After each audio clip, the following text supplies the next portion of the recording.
Labą rytą, labą dieną, labą vakarą. Šiandien su mumis, su dviem Arūnais, su Arūnu Volungevičiumi ir Arūnu Baratinsku, turim svečią. Svečio vardas yra Markas. Markas Čilkūnas. Jo. Tai aš pabandysiu pristatyti svečią. Arūnai, tu pažįsti Marką? Arba girdėjai apie Marką? Šiandien pirmą kartą matau gyvai. Tai žiūrovai, kurie žino, jums iš karto pliusas. Bet aš dar jaunas, aš dar daug Okay. su žmonių. Tai Markas yra, aš apibūdinsiu taip, Lietuvos kartingo žvaigždė. Tinka? Jo. Ok. Tada FIA Motorsport Games 2024 metų čempionas. Tinka? Taip. Ir Formulės 1 fanas. Ar tinka?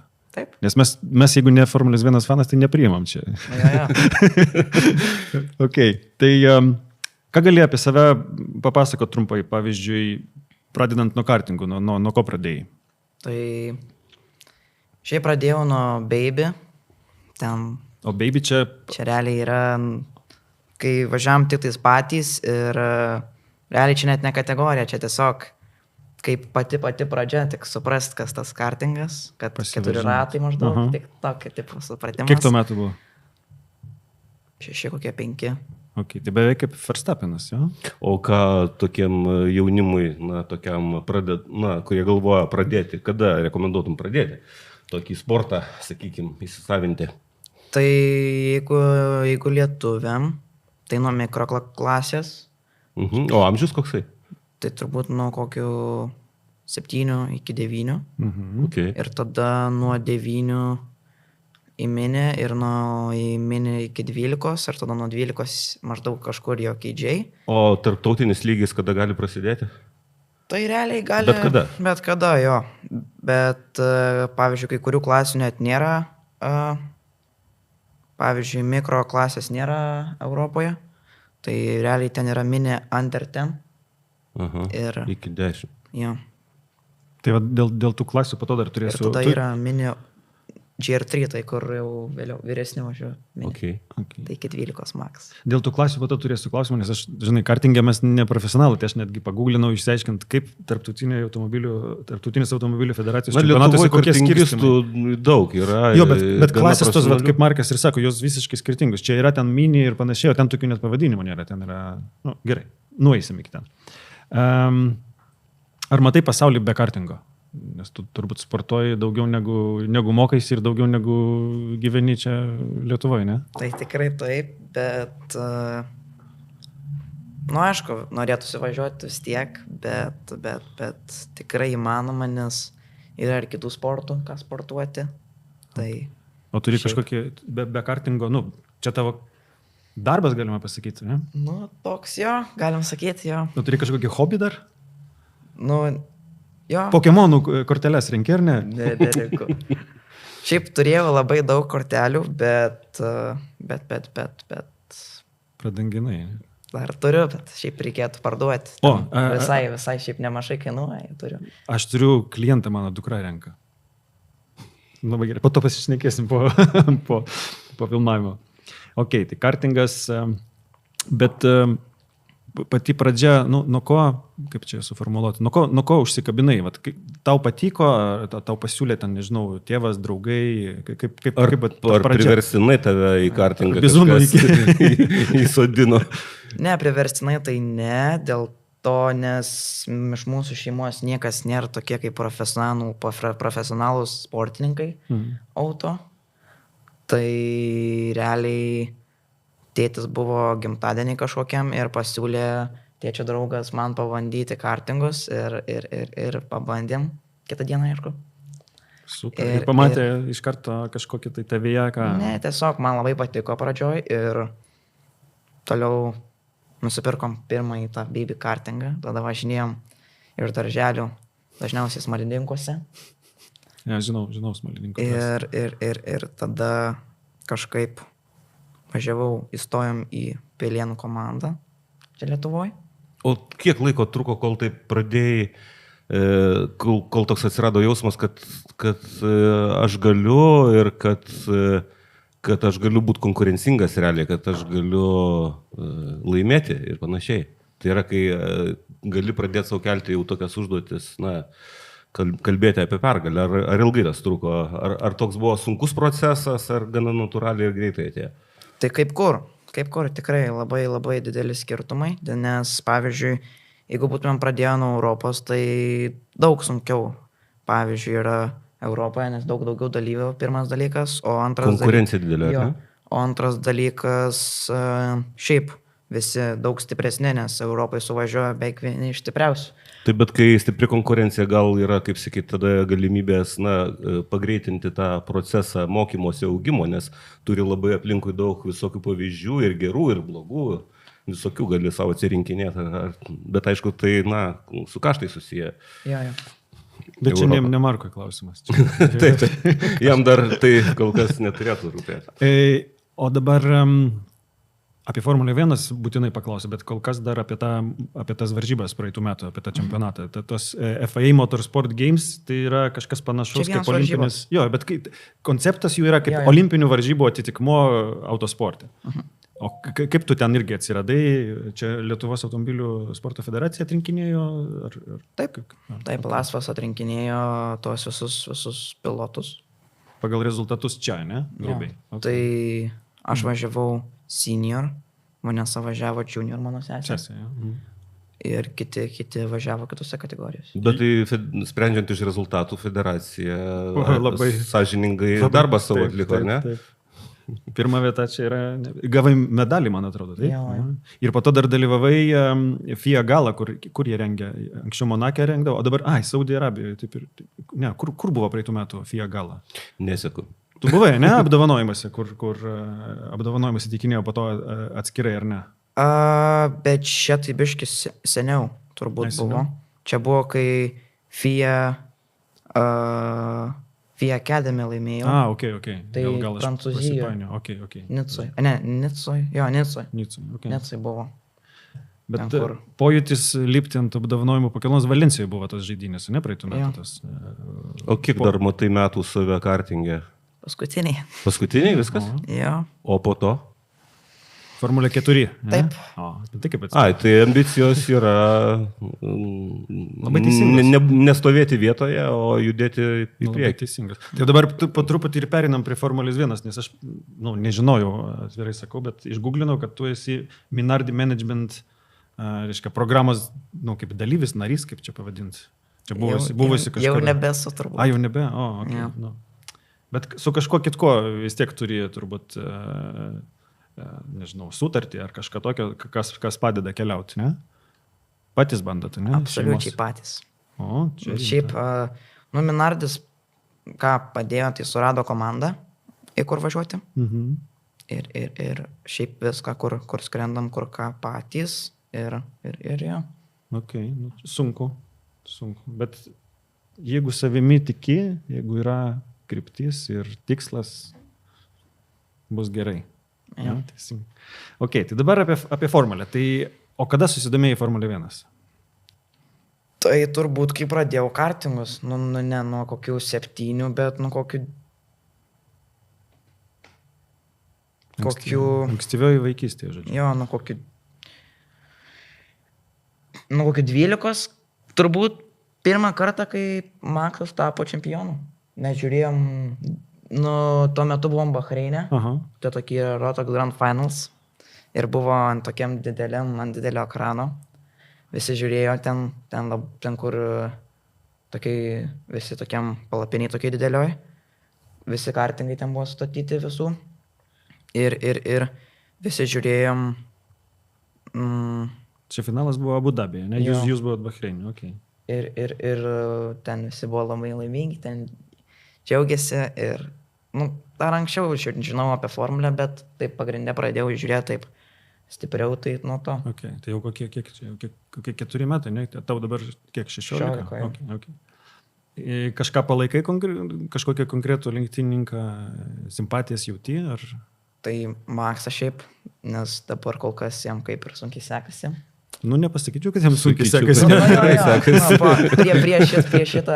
Prieš šitą savaitgalį tai buvo, nebuvo konkreti dominacija. Tai.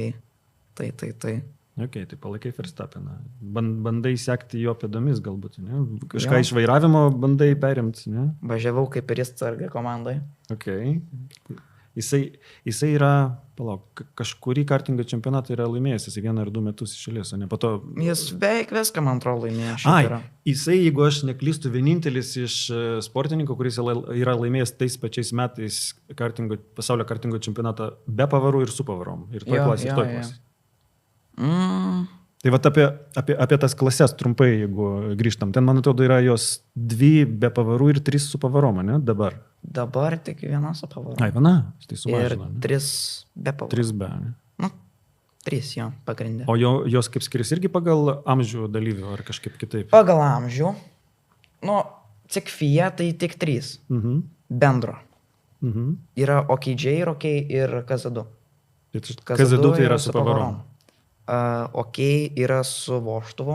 O kas tas vožtuvas? Nu, tam tikrų sulkių atsidaro ir duoda galios. O, matai, čia kaip Kersas kažkada buvo formulė. Nu, panašiai, tik ten čia visada, nuo tam tikrų sulkių ir visada. Automatiškai. Visiems jo. Okay.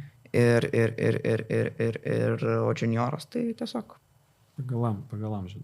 Ok, nice. Pagrindė šiaip jo pagal amžių. Tai aš jau galėčiau šiaip kazetų važiuoti, bet nevažiuojam. Bet su pavarom ar įdomu? Man visą laiką subai, man net žaidžiant kompiuterį neįdomu su pavarom, nes ne į tą fokusuojasi, ten netgi anksčiau tai būdavo pagaliu, bet dabar ten tos junginėt, aš suprantu, kad išėjimas geresnis iš posūkių ir viskas, bet jeigu sureguliuotas tavo variklis, ten perdavimas, tai to turbūt nereikia. Ir labai didelį, mažės šiaip skirtumai ir sunku lenkt ir sunku lenkt ir maži skirtumai ir visi labai užsidarinėja, tai ir šiaip visi vyresni ir, sakyčiau, labiau crazy. Ok, gerai. Tai iš mano pusės tardymo klausimai baigėsi, Arūnai, ar turi ką nors dar? Tai mes patardysim kalbėti apie paskutinį etapą ir apie būsimą etapą. Nes aš tikiu, kad mūsų pašnekovas turės savų pastebėjimų, kurie gali būti ir kardinaliai priešingi mūsų sumanimam, kadangi mes tokie labiau teoretikai papasakysi savo jo. negu praktiniai vartotojai to sporto. Aš tai pradžiai, žinai, mes dažniausiai turim struktūrą tokią mūsų epizodų laidų, pašnekam šiek tiek apie naujienas, jeigu jų yra, ir po to grinai ten kvalifikacija, lenktynės. Tai pradėk lot naujienas. Tai pradėkim nuo naujienų. Nežinau, ar tu ant tiek giliai ten bandai Formulę 1 sekt, bet... Neturi jisai tam laiko. Gali būti. Tai nežinau, Audi Formulės 1 ateina. Žinau. Tai įvyko čia kaip tik praeitą savaitę restruktūrizacija dar viena ir Matija Binotto, kuris kažkada buvo Ferrari vadas, kuris buvo pasamdytas, iš pradžių buvo kaip komandos vadovas buvo pasamdytas, jeigu neklystu. Tai dabar, grubiai tariant, Audi jau 2 kartą, jeigu neklystu, restruktūrizavo, ten atleido belie kiek žmonių ir Binotto dabar valdo visą projektą. Tai va tokia naujiena. Audi fanams, nežinau. Na, kuo tai baigsis Binotto, aš beveik jau šiandien galiu pasakyti. Galit užsirašyti, faktiškai. Bet aš manau, jūs patys suprantate. Kad Binotto irgi bus restruktūrizuotas. Laikinas yra toje komandoje. Tai va. Tada sekanti įdomi naujiena irgi organizacinė Alpine komanda, irgi turbūt žinai, arba girdėjai. Oliver Oaks vadovas buvo irgi kažkaip netikėtai, nesuprasi netgi kodėl, ar buvo atsveikintas, ar jis pats atsisveikino, oficiali priežastis, kad pats. Aš jau kiek girdėjęs čia kartinguose, tai kad jis ten kažkam skolingas. Ir jo brolis ten kažkur įsimaišęs. Ir ten dabar gaudo. Pabėgęs Dubajų, aš kiek suprantu. Taip. Tai gal toks pasitraukimas daugiau reputacinis Alpine komandos požiūriu. Nes šiaip pagal viską, aš kiek suprantu, Mazepinas turėjo eiti atgal į Alpiną. Prasiskolino. Nes čia Mazepinas... Nes jisai buvo Mazepinas vyresnysis buvo investuotojas kažkada Oliverio Aukso komanda, kaip vadinasi, Formulė 2 Užkrito dabar. Žodžiu, jo komanda, Haitechas, man atrodo. Jo komanda, kurią jis įvaldė, vadovavo Formulė 2. Ne? Aš kiek suprantu, jie ten labai geri draugai ir kiek suprantu, tas Oliver Oaks, tai jis yra Mazepino realiai tiesioginis menedžeris. Matot, kokių įžvalgų gavo? Ne tik apie Euroviziją randamos, taip sakant, rusiškos linijos, bet ir Formulėje 1, kaip nekeista, ar ne? Ir F1 ir F2 komanda, jis ten irgi, man atrodo, taip, turi. Jisai ir F2. Ne F1, F2, F3 ir F4 gal net jau. Gali būti. F2 ir F3. Tai sakė, kol kas ten stabdomas. Supratau. Nu va, kaip išsiaiškinom. Super. Galėjom jungtis kur nors į CNN, NBC, nežinau, BBC Sport, papasakot šitą. Man tai tik tais keista pasirodė, bet aišku, gal nesusiję dalykai, kad vos ne tą pačią dieną Auksas įteikė atsistatydinimą savo ir tą pačią dieną vos ne Džeko Duhano buvo paskelbtas, taip sakant, pakeitimas Franku Kolopinto. Na, kad tas momentas kažkaip ateis, buvo tik tais gal laiko klausimas, nes Duhanas dėja nespindėjo, net prieš prasidedant sezonui buvo aišku, kad jisai toksai, bet galbūt kai kurie žmonės ateina ir jie staiga pražysta tam tikroje terpėje. Tai, Duhanas nepražydo. Nes jeigu būtų pražydęs, tai gal būtų nustebinęs maloniai ir būtų viskas gerai buvę, bet dėja tai neįvyko. Daug kas tą sprendimą kritikuoja, sako, kad 5 etapai per mažai. O Briatorė jau Imoloj pareiškė, kad 5 etapai nėra čia tokio skaičiaus.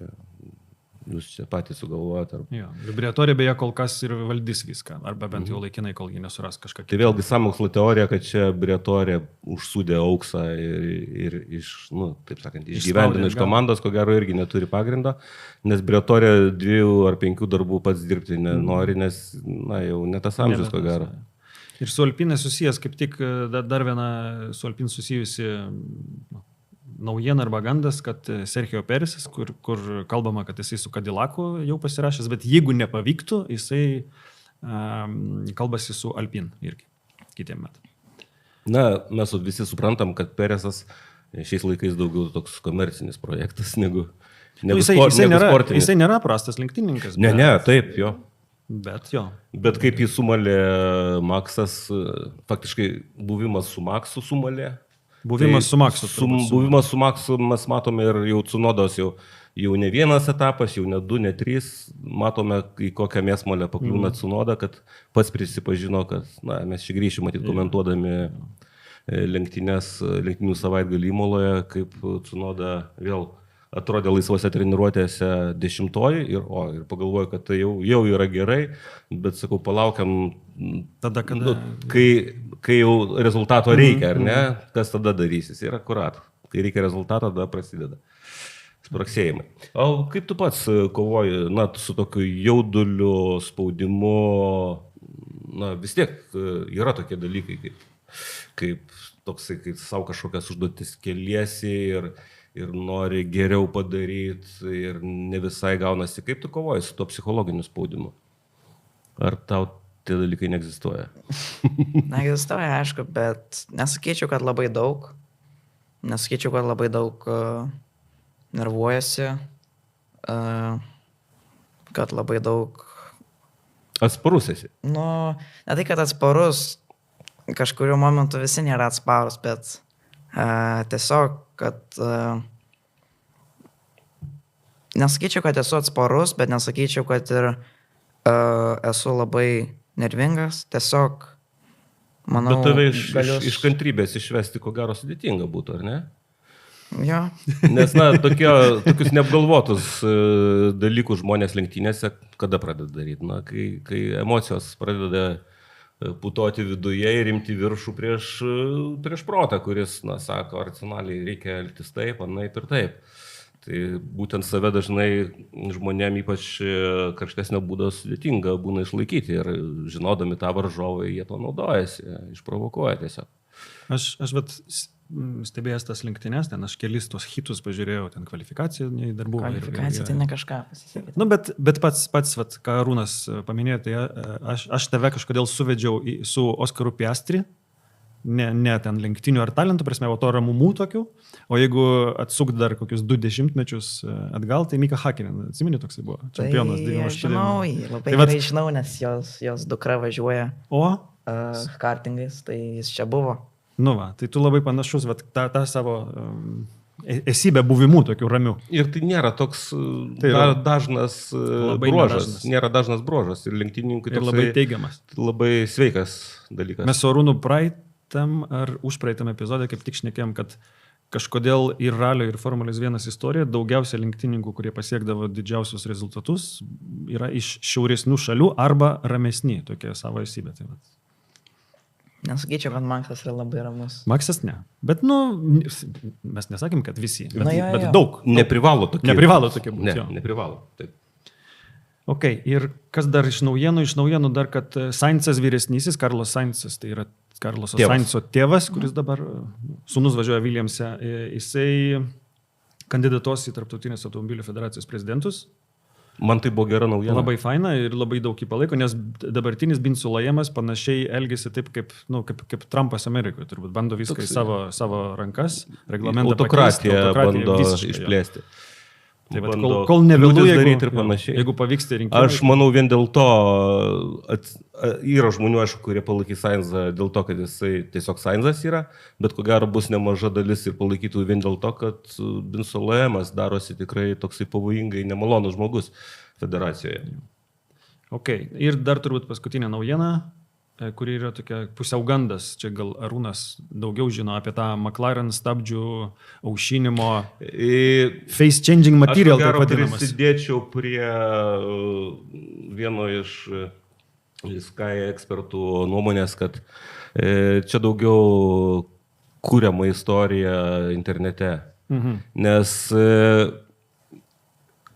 kokios galimybės pakliūti į treniruotę žmogui su termokamera ir tada, kai atlieka lenktynių simulaciją. Nes tas padangos aušinimas vienam rate neturi prasmės. Reiškia, lenktynininkai labai ribotą laiką laisvų treniruočių metu atlieka lenktynių simulaciją. Ir tu turi turėti prieėjimą ir vėlgi gauti galimybę nuimtą ratą analizuoti su termokamera. Tokių galimybių praktiškai nėra. Visi saugosi, visos komandos saugosi nuo informacijos plitimo ir panašiai. Ir tą fiziškai padaryti tiesiog sudėtinga būtų. Tu manai, kad čia yra hoaxas toks. Tai čia toks jo. Tu girdėjai, Markai, žinai apie ką čia, ar ne? Apie tai, kad McLarenas sugeba palaikyti galinių padangų temperatūrą tokiuose protingose ribose, kas jiems duoda persvarą. Jo, per stabdžių būgneliuose, kad lygtis pas juos yra kažkokia medžiaga, kuri pati save ten šildo. Federacija atliko tikrinimus ir nieko ten nerado. Aš nemanau, nes visą irgi padangas skirtingą turi tą kaitimą. Tai visas skiriasi ir visą tą išmatuot, tai yra tikrai sunku. Aš manau tą patį. Bet istorija gal kažkada atskleis, kokiu būdu, kas ten Andrėjas Stela, man atrodo, pasakė, jis sako, visai ne į tą galą žiūrit. Įdomu. Tai aš laikyčiausi tos nuomonės, bet aišku, iš kur aš galiu žinot. Aš tik tais taip manau. That's it. Ok, ir turbūt eikim aptarinėt praeito savaitgalio. Prasidėjo, kuris per treniruotės Bortoleto krešino, po to Tsunoda kvalifikaciją krešino ir jau labai rimtai. Jo. Matėjai, ne? Skaudžiai atrodė, bet čia buvo viena iš tų... Man pasirodė labai keista, kad daug incidentų ir avarijų matėm išvažiavime iš Tamburelo antros dalies. Tam, kur jau greičio yra, tai reiškia, jau prispaudžiamosios galios teoriškai automobilis ten generuoja. Taip, ten yra tas kelkraštis, kuris slidesnis yra. Vėlgi, jo profilis jisai nėra absoliučiai lygus, tai reiškia, kad tu prarandi gal gerą oro srautų optimalius dugne, būtent, kuris generuoja pagrindinę dalį. Bet man pasirodė keista, nes aš dar specialiai žiūrėjau ir net kelis kartus žiūrėjau pakartojimą Noriso Piastrio pole position, reiškia, pergalingo kvalifikacijos rato pakartojimus. Ten jokių emocijų Piastriui, absoliučiai, ten lyg neegzistuotų tas, problema tokia. O ten bent 3 incidentus per savaitgalį mačiau, būtent išvažiavime iš Tamburelo antros dalies. Bendrai kalbant, čia yra viena iš tų trasų, kur šnekėjome ne vieną kartą, kaip ir Suzuka, kur jeigu yra klaidelė, tai čia nėra polirikaras, kur tu išvažiuoji už trasos ribų, ten asfaltas ir tu grįžti gražiai ir visą kitą. Čia yra kerbas, kuris yra agresyvus vietomis ir po to žvyras. Ir vėl, tai, kad tu paslysti išvažiavime, nereiškia, kad tu padarai klaidą ten. Tu klaidą galėjai padaryti prieš 2 posūkius, įvažiuodamas praktiškai į pirmą dalį, ar ne? Vos trajektoriją pasirinkdamas, ar paslysdamas, ar dar kažkas ir panašiai. Man tai buvo keista. Vėlgi, Tsunodai reikėjo rezultato ir jisai pirmoji kvalifikacijos daly sudaužė automobilį. Ir taip rimtai sudaužė. Aš tai netgi nebuvau tikras, ar jie turės pakankamai detalių atstatyti. Čia vienas iš tų atvejų, kur Halo eilinį kartą išgelbėjo nuo traumų arba net gyvybę, nes automobilis, kai vertėsi, jisai tą dalimą atsitrenkė. Jo, tą dalimį barjerus. Tai čia ne. Tai panašu, šiaip iš esmės panašus krešas, sakyčiau, kaip Žiauguanių. Silverstone, bet tas iš vis slydo ten vienu metu. Jis ten įkrito į tarpą dar paskui. Ir jo, po to šonu. Ir lūžo saugos lankas.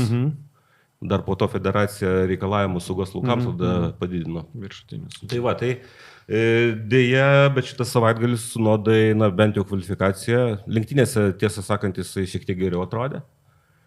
Bet kvalifikacijoje buvo daugiau sensacijų už Sunodos avariją. Man atrodo, ko gero nustelbė, ypač turint omeny, kad tai yra Imola, kad tai yra trasa, kuri arčiau Maranello negu Monza, ar ne? Tribūnos raudonos. Ir kvalifikacijoje abu Ferrariai iškrenta antroje kvalifikacijos dalyje. Jo, šitą aš ir mačiau. Matai. Ir, žinai, dar prieš tai, kai Aston Martinas išsitraukė geltonas padangas antroje kvalifikacijos dalyje, buvo, tiesiog žypsėjo. Imkit geltonas padangas. Aš nekalbu apie tuos, kurie ten varžėsi dėl pirmų vietų, bet aš kalbu apie tuos, kurie bando įšokti į trečią kvalifikacijos dalį. Tai buvo aiškus sprendimas. Geltonas žymiai stabiliau dirbo daugeliu komandų, žinai, ir paprašiau pasiruošti ko gero ratui. Ir Astonai surizikavo. Ir Astonai, taip, jie aišku šiek tiek papjovė savo lenktynę su tuo, nes jie nepasiliko šviežių geltonų padangų lenktynėms. Tai jie kaip ir pasmerkė savo geras startinės pozicijas ankstyvam pirmam sustojimui, ar ne? Bet buvo logiška ir kodėl, pavyzdžiui, gerai, atėjus trečiai kvalifikacijai Russellas, čia Mercedesas ar Russellas, nežinau, kas priėmė sprendimą, bet padarė teisingą sprendimą. Pagreitėjo per 0,3 kažkas, tai man atrodo. Bet pirmas sektorius, mačiau, buvo ne kažką. Gal nespėjo iššildyti. Bet, žinai, su C6 mišiniu tu padarai ten superinį pirmą sektorių. O paskui jos ir išsijunginė. Perkaito ir viskas, ir tu rato neturi. Jo, nes čia dideli gan greičiai ir labai apsikrauna tos padangos ir jo, aš manau irgi. Ir deklaravo Pirelis, kad jų labai temperatūrinis diapazonas platus, bet, koks jisai platus bebūtų, matyti vis tiek mišinys protektoriaus per minkštas, kad tokioj energijos reikalaujančiai trasoj, nes, ten rimti posūkiai. Jo, labai perkrovų įvairių ir landšaftų pasikeitimų. O Markai, kartingė, kaip su padangom, kiek jos gyvena irgi, jeigu tu naują komplektą uždedi? Ar ten yra itin tokios, ar būna itin minkštų padangų? Ar kiek savaitgalį Europą atvažiuoji ir kiek tu turi pasirinkimo padangų? Atvažiuoju savaitgalį į Europą, tai realiai būna 5 treniruotės ir nusipirki 4 komplektus padangų, daugiau negalima. Ai, tu gali savaitgalį naudoti 4 komplektus, ar ne? Jo. O tie komplektai, kokią skalę gali turėti tų mišinių? Visi lygiai tokie patys. Ai, vienas mišinys. Viena padanga faktiškai, ar ne? Tik tai slėtinė, daug minkštesnė ten, aišku. Lietaus padanga, lietaus apie tai. Okay. Ir lietaus padanga neįeina į tą naudojimų komplektų skaičių, ar įeina? Ne. Realiai gali, man atrodo, nusipirkti, iš jos gali važiuoti su naudotom padangom lietaus. Bet turi būti, dabar kai mes važiuojame Europoje, tai važiuojam su Maxais, jeigu kažkas sako. Tai Maxai. Pavadinimas, brandas, ok. Tai, tai visi realiai vienodi mišiniai, lietiniai skirtingi ir tada per tuos visus važiavimus bandai. Realiai kartinguose tai gan svarbu kvalifikacija. Tai visiuose važiavimuose kaip formaliai pitstopinė. Faktiškai tu lenktynėm naujo komplekto nepasilikinėjai, ar ne? Ne, tai lenktynėm dar atskirai perki. Atskirai perki. Okay. Tada lenktynėm būna dažniausiai kai kuriuose 2,5 komplekto, kai kuriuose 1,5. Tai automatiškai dedi kvalifikacijai naują ir kai kuriuose lieka pusė komplekto ant kažkada. Pusė komplekto čia kaip čia priekiniai galiniai ir kairiosios dešinėsis. Ne, jos vienodos. Priekiniai galiniai. Priekiniai galiniai. Bet priekinis galinis skiriasi. Jo, dydis skiriasi. Tai reiškia kažkokios 2, kažkokios 4, pavyzdžiui, ne? Taip, suprantu, 1,5 komplekto. Tai 3 priekinės ir 3 galinės. Ai, taip netgi. Okay. Taip, kad po vieną galima būtų keisti. Aš pripratęs prie pasikeitimo paromis. Ok, įdomu. Ir jos išgyvena, jeigu tu naują komplektą, pavyzdžiui, nežinau, į vieną hitą, į vienas lenktynės, jeigu naują komplektą uždedi.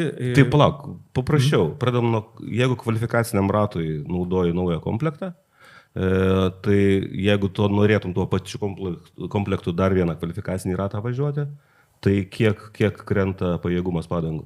Šiaip čia maksiai tai yra gan sunku. Jos išvažiuoji, realiai, turi pasidaryti poziciją, kur nori važiuoti ratą. Kad būtų tuščia, ne? Tuščia arba kažkoks. Jeigu paskui, jeigu nesi ant toks greitas, paskui kažką greitesnį, kad užvestų. Ir realiai jau kitas ratas turi būti vienas iš geresnių.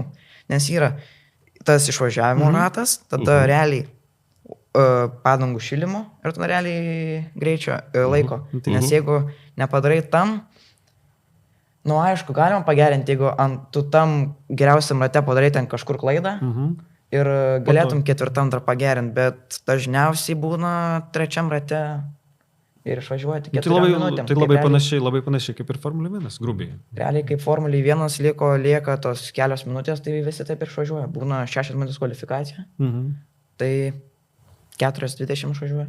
Visi į pabaigą. Jo. Tai mėsmalė šiek tiek tokie, dar reikia pataikyti. Tai dažniausiai, jeigu pilni gridai, jeigu 100 ten kažkeli dalyviai, tai jie ne visi kiekvienoje sesijoje važiuoja. 3-6 irgi daug. Tai 3-6, tai reikia susitalpinti. Okay.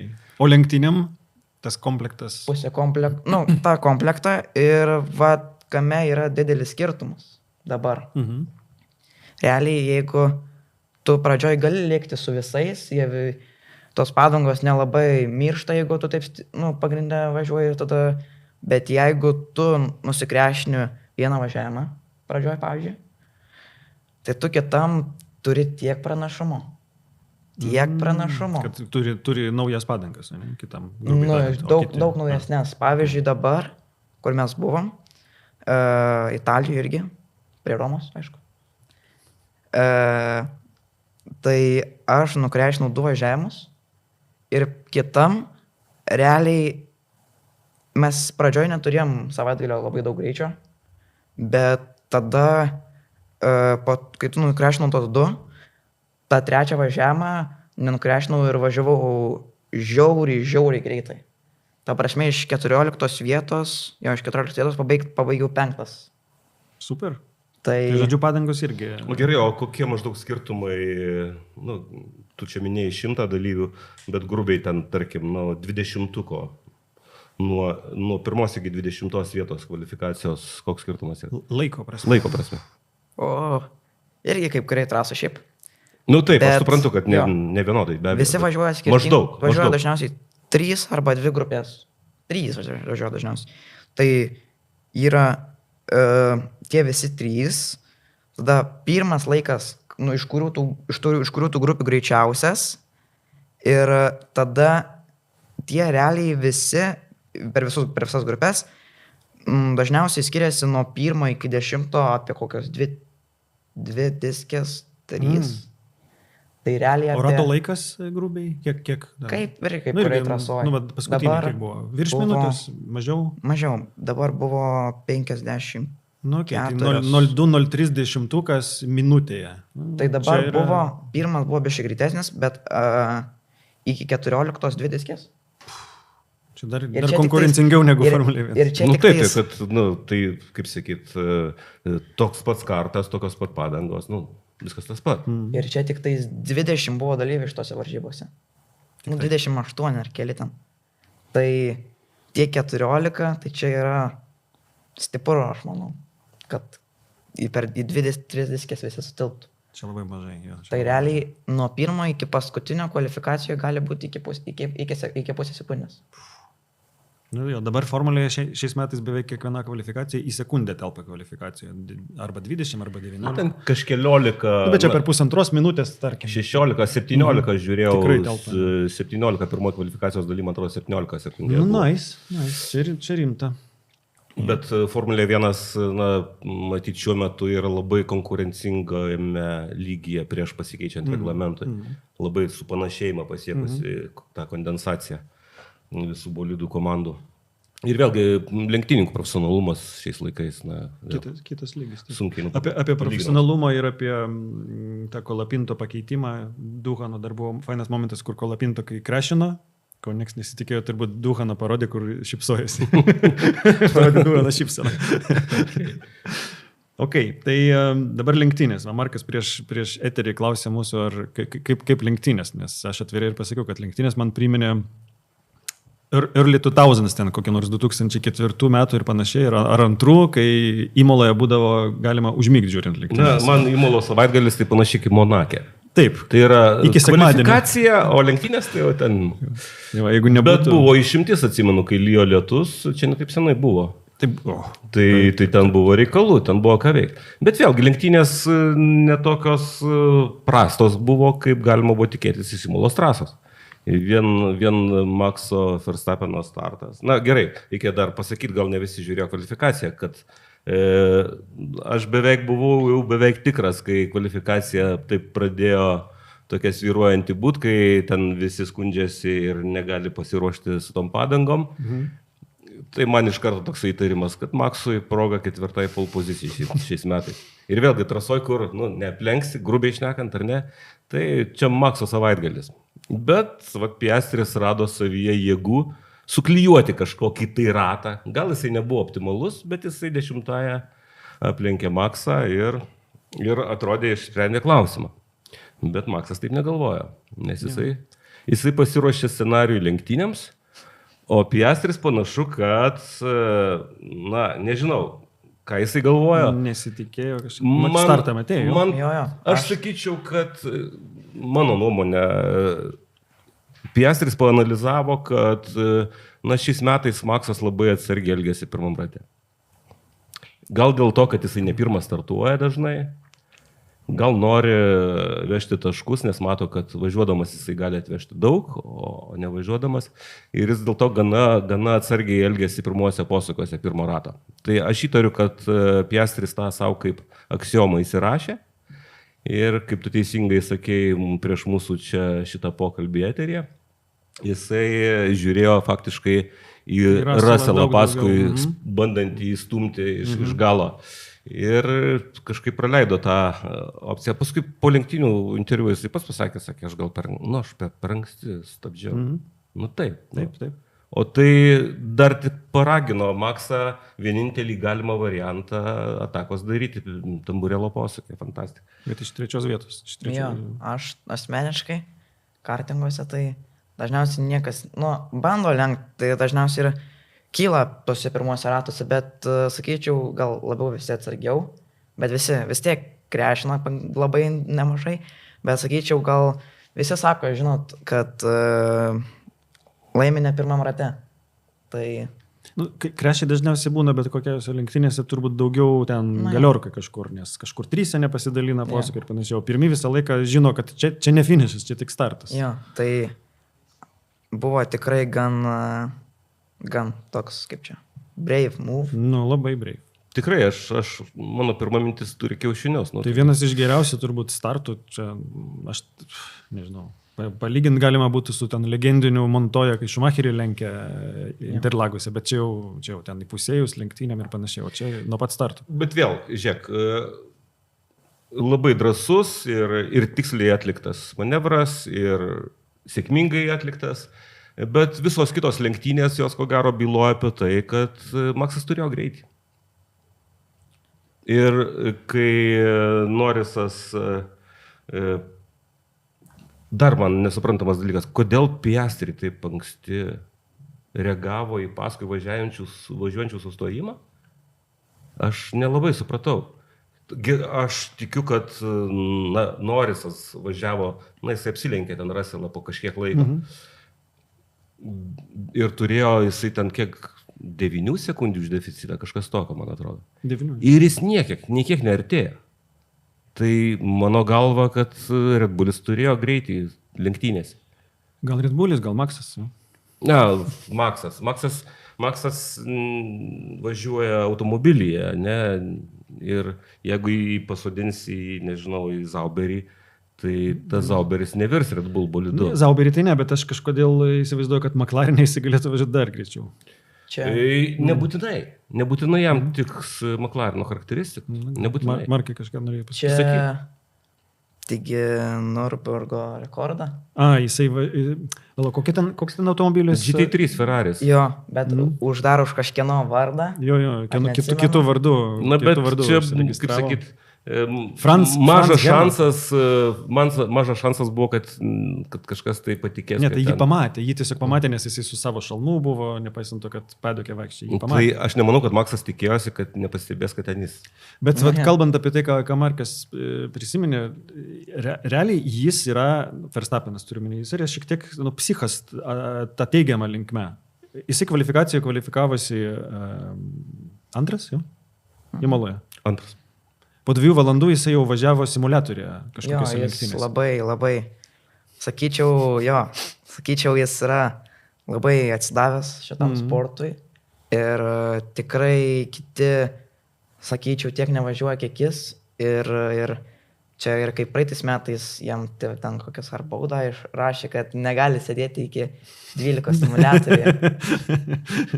Žodžiu, žmogus, kuris nenuilstantis, bet tai lavina jo visus pojūčius ir sugebėjimus, nepaisant to, kad yra žaidimas. Ir tame žaidime jis irgi rato rekordą įvežė.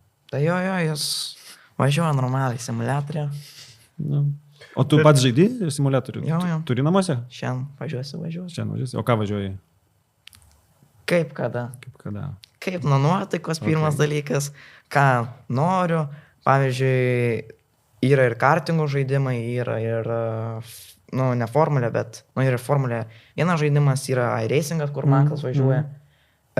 Ir tam iRacing'e irgi ten belė kokių series, belė kokių daug. Tai pagal nuotaiką. Pagal laiką, pagal nuotaiką, kokia trasa ir jo. Faina. O kas iš trasų, ne kartingų trasų, aš turiu galvoju, kad mūsų iš Formulės 1 trasų, kuri tau patinka važiuoti simuliatorių? Ar tokioje neteko važiuoti? Šiaip Monako patinka, nes aštri. Jo, tada dar visai patinka Silverstone'as. Esu ten labai daug laiko praleidęs ant simuliatoriaus. Tikrai labai daug laiko. Ir Monza irgi daug esu laiko praleidęs. Ok. Monakas yra reikalu. Aš anksčiau labai Monaką irgi žaisdavau. O po to kažkaip man labiau pradėjo tokios trasos kaip Suzuka, Interlagos ir Austrijoje, kaip jis dabar vadinasi. Red Bull Ringas dabar. Nes jos yra trumpos, yra aukščio pokyčių visokio, įvairių posakių. Labai įdomu. Faina.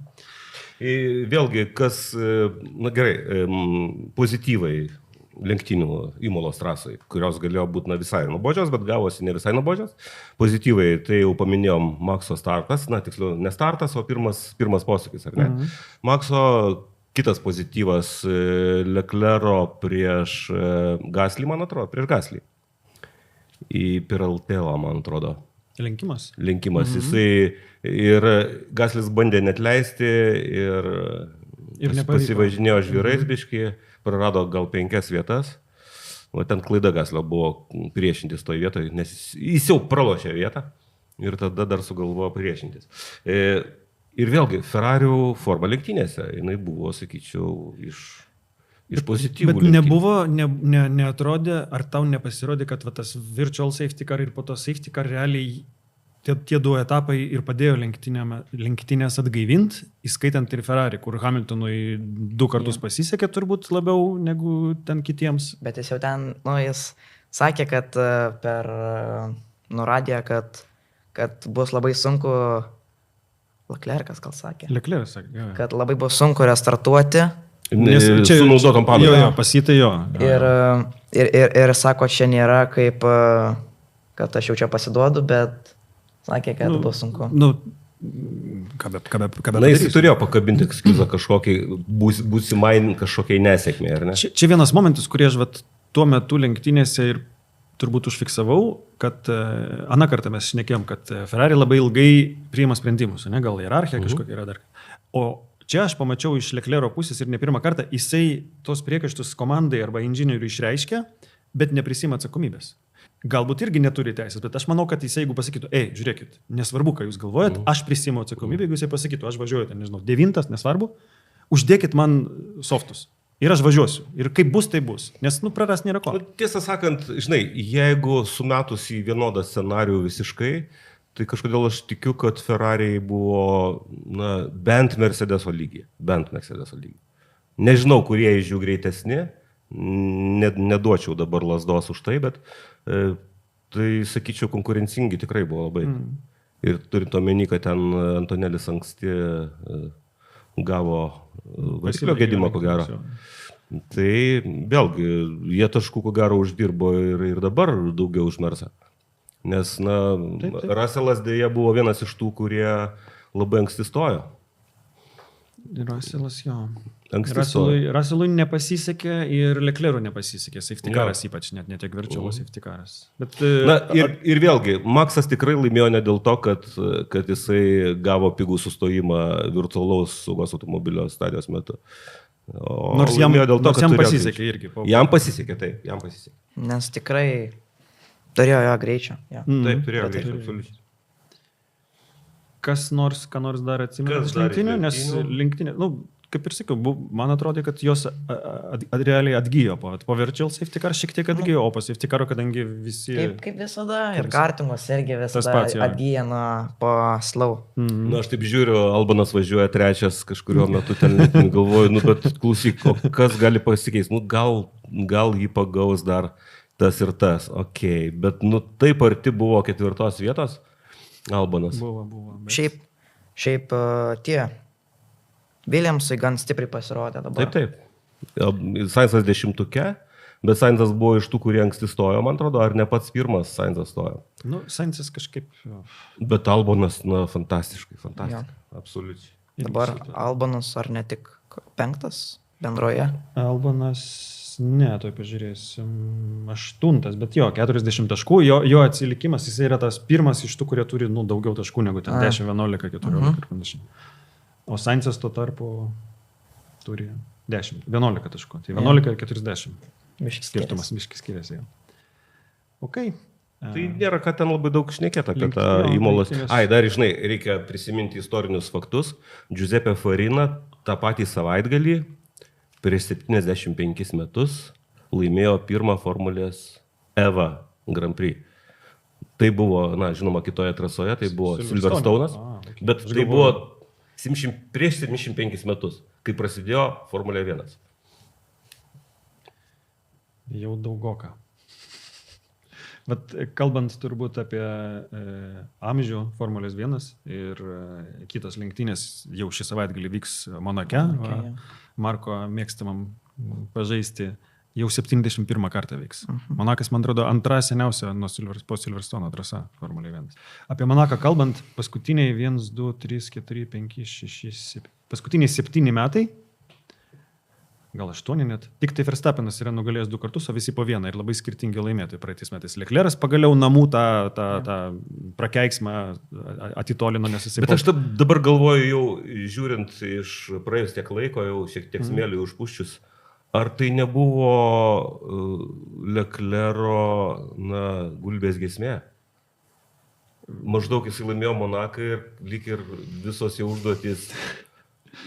tas, kurias jisai gali pasiekti, pasiektos ir viskas. Nesinorėtų, bet... Bet kažkaip vis labiau panašu į tai darosi.